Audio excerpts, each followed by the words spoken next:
Créativité et richesse inépuisable, voici les deux mots qui résonnent en évoquant le projet d'accompagnement à l'autonomisation financière du secteur artistique et culturel, PASAR en acronyme. Un projet de 11 mois qui s'étendra sur 7 villes de l'Est de la RDC avec comme but d'accompagner les structures culturelles en formation managériale, recherche de fonds, lobbying ainsi que le financement de leurs projets. Mis en œuvre par le foyer culturel de Goma en partenariat avec la structure culturelle Le Zéridi, le projet PASAR a été présenté au public de Batracian ce vendredi 9 juin avec comme finalité de renforcer les capacités professionnelles et favoriser l'accès au crédit bancaire de structures culturelles et artistiques afin de garantir leurs autonomies du point de vue financier. Donc pour l'objectif général, c'est vraiment accompagner l'autonomisation financière du secteur artistique et culturel.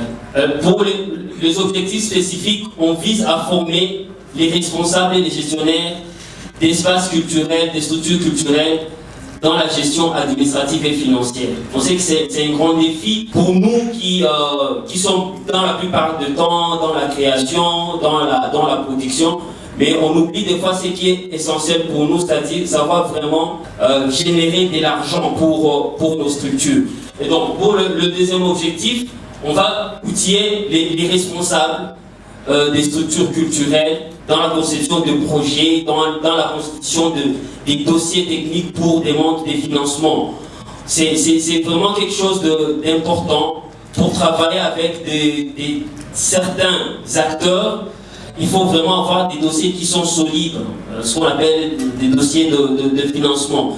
Et on s'est rendu compte que la plupart de nos structures, on n'a pas assez de compétences pour ça.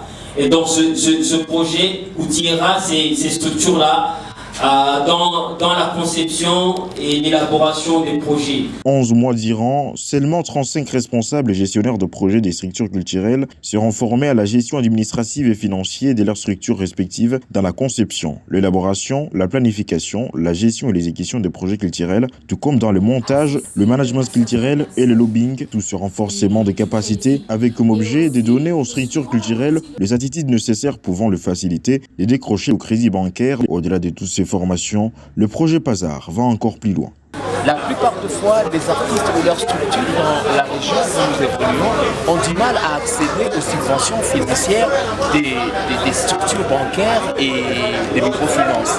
C'est pour ça que nous avons proposé ce projet qui a reçu un financement et un accompagnement de ACP Culture avec l'Union européenne.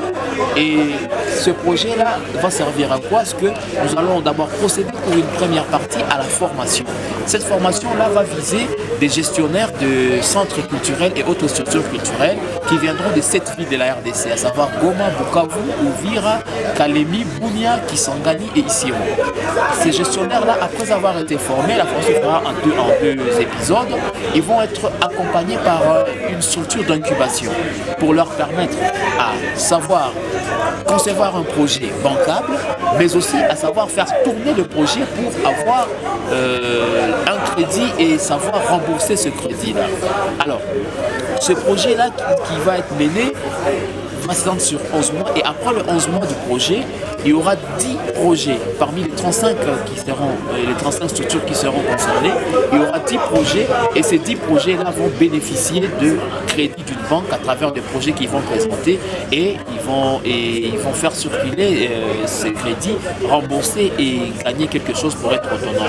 Et le projet PASAR, pour assurer cette organisation, mettra en gage une somme dans cette banque avec laquelle nous allons travailler et cette somme nous permettra d'évoluer parce qu'on a constaté que les artistes et les structures culturelles ont de moins en moins de problèmes de gage. Ils ne savent pas, ils n'ont rien à mettre en gage pour accéder à ces crédits. Et nous allons prendre une partie du financement, nous allons le mettre en gage dans une banque et ça permettra à ce que les artistes puissent accéder au crédit sans avoir été exigés de mettre quelque chose en gage. Notons que le projet PASAR jouit d'un accompagnement financier de l'Union européenne avec le soutien de l'organisation des États ACP, mise en œuvre par le foyer culturel de Goma en partenariat avec la structure culturelle Le Zéridi.